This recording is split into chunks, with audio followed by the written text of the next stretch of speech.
I've always been one for drama. Ever since I saw Fantine played by Anne Hathaway way back in 2012, I knew that acting was for me.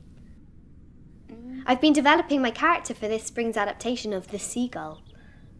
I like to embellish the quirks, try to really understand what makes them tick. It's a process, but I have a passion for it. Anna insists on including herself in my journey. I wouldn't mind, but she always goes for the safer option.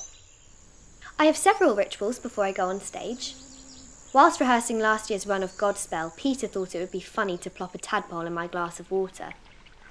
I didn't see it and swallowed the poor thing. It's not too dissimilar to bubble tea.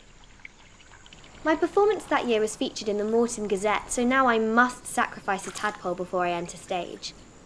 As a vegan, it breaks my heart. Anna likes for us to loosen up before rehearsals. We work through several routines. Follow my lead. Casting the net.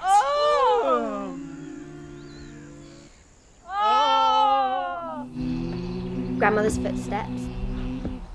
I introduce Splat, which has helped our spontaneity. I do my own warm-up beforehand, as I believe you can never be too prepared.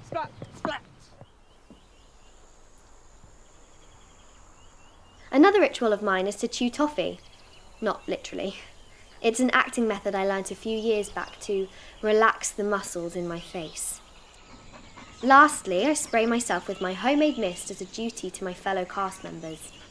I find sage, rose water and orange peel to be favourable. A bit of nature's spice can't hurt too. One day I hope my journey to work is wandering down the south bank of the River Thames and entering the stage door of the National. Everyone tells me it's too competitive, that it's more about who you know, luck, chance, right place, right time. I can't say I don't feel the pressure. As Johann Wolfgang von Goethe once said, thinking is easy, acting is difficult, and to put one's thoughts into action is the most difficult thing in the world. But sod it, I'll give it a good go.